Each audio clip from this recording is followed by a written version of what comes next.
up, Crypto Words? It's Ultra Crypto back at it again. It is Sunday, the 4th of April, 2021. Yes, Bitcoin flirted with that 60K mark and we pulled back a little bit. It's still trading sideways pretty much over the past 24 hours. And pretty much all the other coins, all the altcoins are starting to stay in the green or trade sideways, so to speak. But over the past week, over the past 7 days, they really pumped. A lot of these altcoins really pumped. We see a lot of double-digit gains here. So congratulations to all the bag holders of some of these coins that's in the top 10, top 20, so on and so forth. From the thumbnail, you definitely could tell that this is going to be a moonboy video. And I have some price prediction here from a crypto analyst. I'm about to get to it real quick. But yeah, remember, none of this is going to be financial advice. Please do your own research. And if you like the kind of videos I bring to you every single day here on this channel, please smash that like, share the video. And if that red subscribe button is red, click on it and make it gray. Let's get into it. And also smash that bell as well. So here we are. Give me a follow on Twitter at SergeantCrypto99.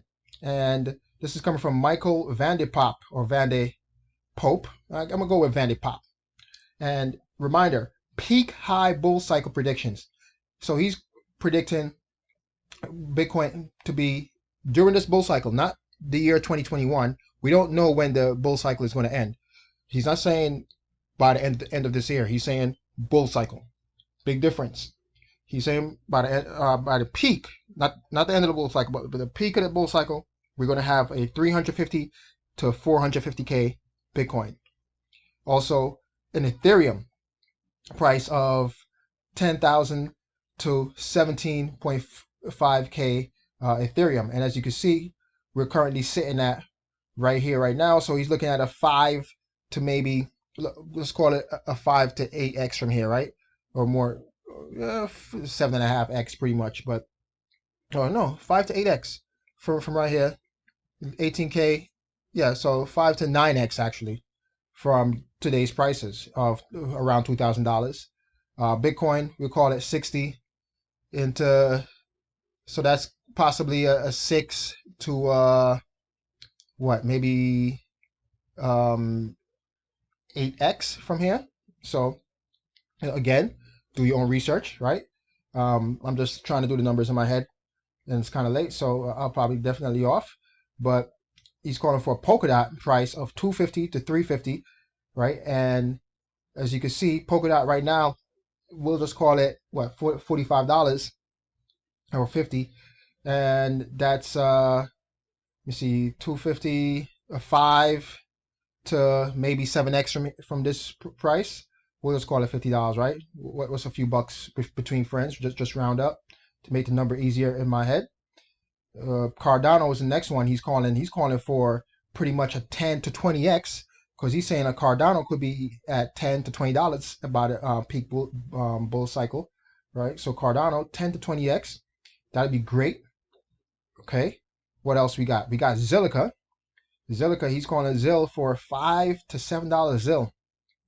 Now, I'm not saying that you should load up on these coins, but that's a lot of X's from here. I can't do the math right now. So we're calling this a quarter. Let's see, for like a 20 to maybe 22x maybe, right? From this point.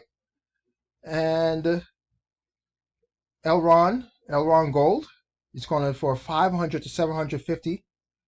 That price is right now $1.65, so maybe a 2 to 4x maybe, right? From this price. And DIA or DIA, it's an Oracle-like chain link, and if you look at it, he's calling for a $50 to $75 price point, and right now, so he's calling for maybe a 10 to 15x pretty much, right? From this price point of like $5. And let me see, what's the market cap right now? The market cap is 124 million. Let's go to Chainlink real quick to have a good comparison. Chainlink is what, 12 billion, 12 call it 12.5 billion. So yeah, a 10x because it has a smaller market cap. Yeah, so that's possible, right? Because you're looking at maybe a 10x, right? So yeah, so you're looking, yeah, 10 to 15x if you're comparing it in market cap prices right now. So Chainlink goes up right now from it hit its current price. Which one is Chainlink? Of about $30. Yeah.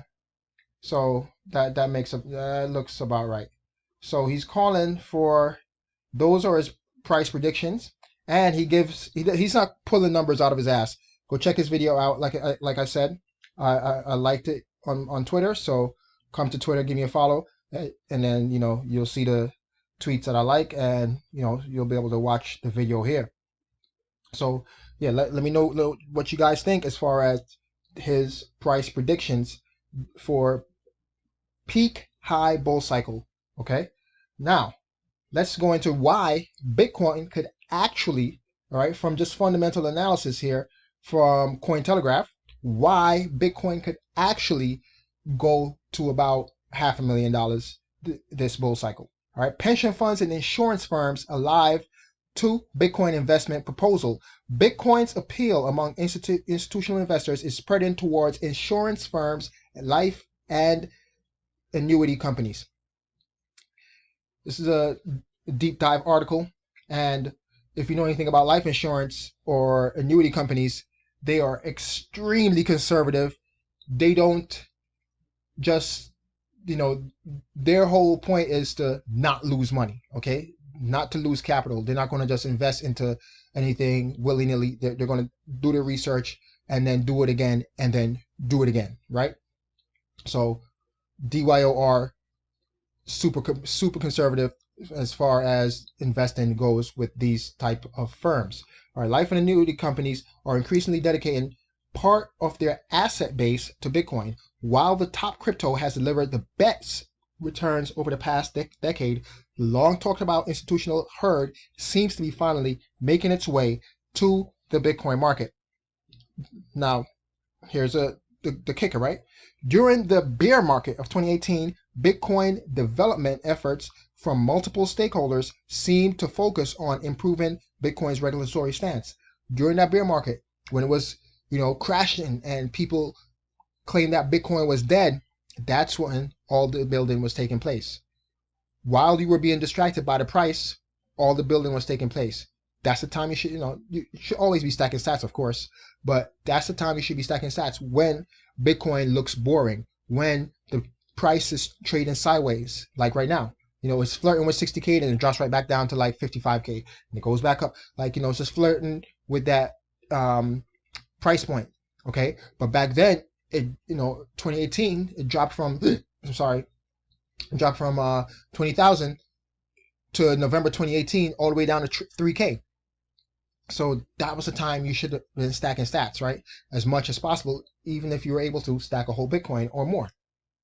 So as you can see, they were building it out during that time. Over the last year, publicly listed firms have begun to add Bitcoin to their balance sheets, citing fiat currency debasement concerns. And everyone is starting to take that into consideration, with central banks around the world printing an unlimited amount of currency.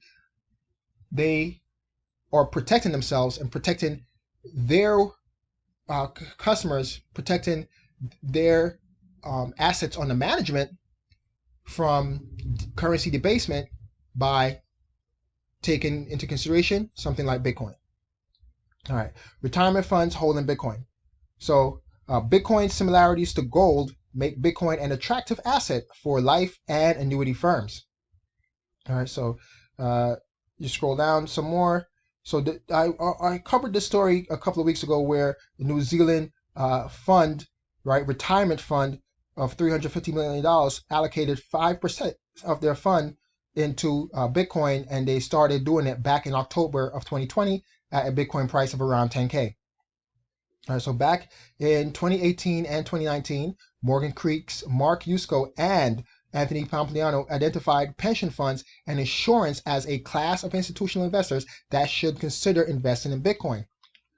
Again, during the bear market, when everything was crashing and burning, so to speak, right? when everything was dead, when Bitcoin died. Whatever, if you go to 99bitcoins.com, Bitcoin must have died over 300 times. And during 2018, 2019, that was a lot of times. Those out of those 300 times, it died a lot during 2018, 2019. All right. So in February 2019, Morgan Creek announced a blockchain-focused venture fund anchored by two public pension funds in the United States, among other investors. And I went over the story back then when it broke. Massachusetts-based insurance provider Mass Mutual added Bitcoin to its general investment account. I covered the story when this story broke, either late last year or early this year. Mass Mutual reportedly bought $100 million worth of Bitcoin from New York Digital Investment Group, while also putting up a $5 million equity stake in the company. So not only are they investing in Bitcoin, or invested $100 million worth of Bitcoin, they actually invested in the company that's going to be offering Bitcoin to other companies, like the same company that they use as their custody solution for their Bitcoin. Now, this is coming from, who's this coming from? Mass Mutual's Chelsea Harity.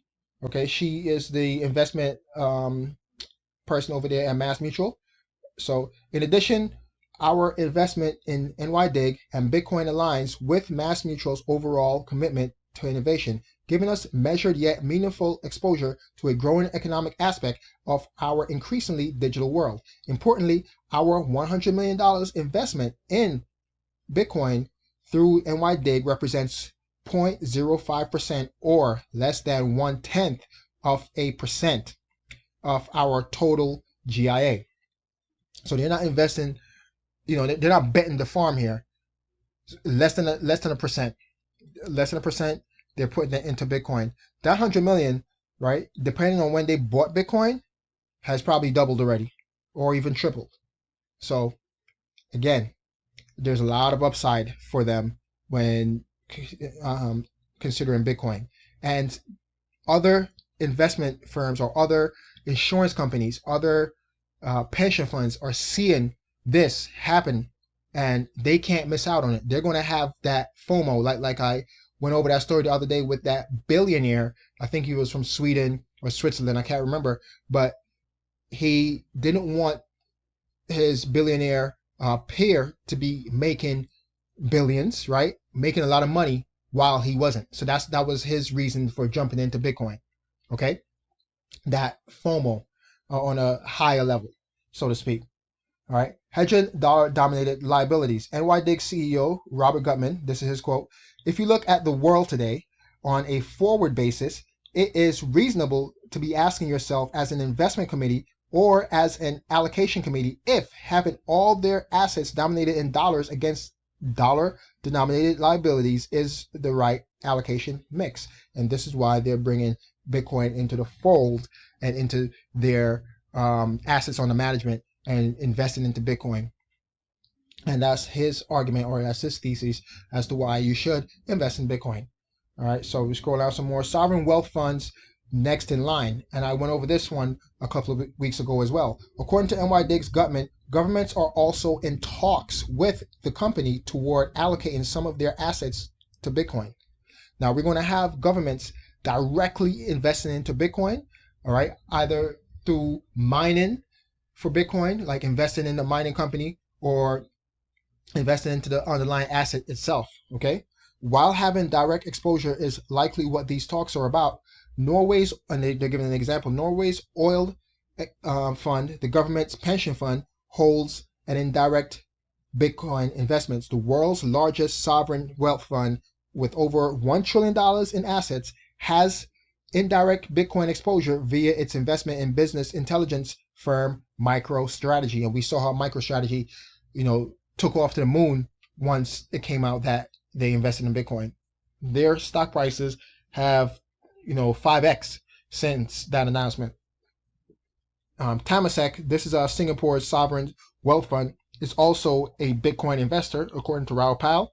Temasek, with an asset base valued at about $360 billion, has been buying virgin Bitcoin from miners, and they've been buying it since 2018. I remember the story that I went over a couple of weeks ago. So again, why should you have an exposure to Bitcoin?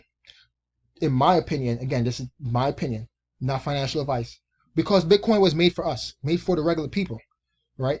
And these guys are going to be trying to corner the market and buy up all the Bitcoin. There's going to be a supply shock coming soon.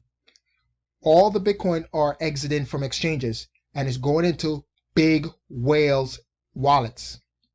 We have to stack as much sats as possible. If you are able to afford a whole Bitcoin or more, then buy as much Bitcoin as possible, because that supply shock is going to come and that price will skyrocket.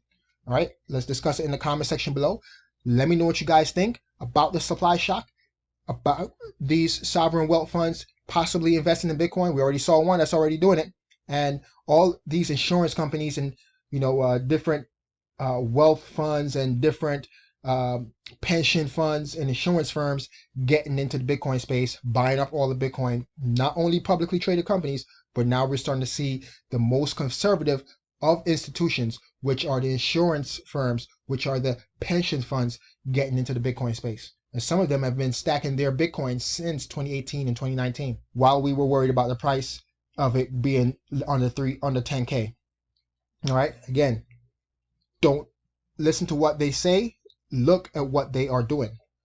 This is Start Your Crypto. Thanks for watching. Smash that like, hit that subscribe button and notification bell to get notified when I upload new videos. And I'm out. Peace.